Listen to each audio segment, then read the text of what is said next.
In 1987, an older woman named Millie Dienert found herself in an unlikely place, the Kremlin, the heart of the Soviet Union. Millie was not a politician or a diplomat. She was a prayer warrior from Billy Graham's ministry.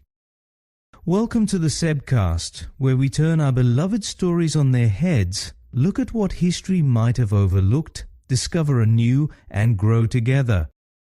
For decades, the Soviet government systematically tried to eradicate Christianity, churches were demolished, Bibles were banned, and faith was declared illegal. But now, in a small meeting room in Moscow, Millie sat across from Soviet officials, the people who had dedicated their lives to suppressing faith.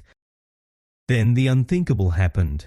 One of the officials leaned forward and whispered, "Can you tell us about Jesus?" The walls began to crumble. Not just the physical walls, but also the ideological walls that had kept faith locked away for decades. Let's look further at another text in the Bible that supports John 12:27-36, John 20:21, which is one of the most powerful moments in the Bible. Jesus, after his resurrection, stands before his disciples and says, "As the Father has sent me, I also send you." Sent, not invited, not just gathered, sent.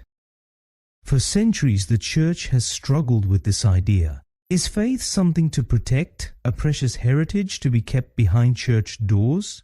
Or is faith something to share that should move outward and change the world?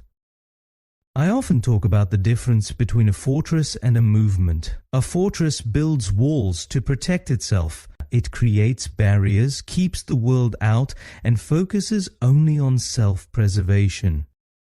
But a movement flows outward. It touches the culture. It serves rather than isolates. It brings renewal to the world around it. Jesus was never obsessed with building fortresses. He ate with sinners. He healed the broken. He welcomed the outcasts. And then he looked at his followers and said, "Now it's your turn." The early church understood this calling. In the first century, the Roman culture was hostile to Christians. They were persecuted. They were labeled as troublemakers. However, the church did not fight back with power. Instead, they served. They adopted lost babies left in the streets to die. They cared for the sick when plagues broke out. They loved their enemies, even those who wanted to kill them. Within a few centuries, the Roman Empire was forever changed.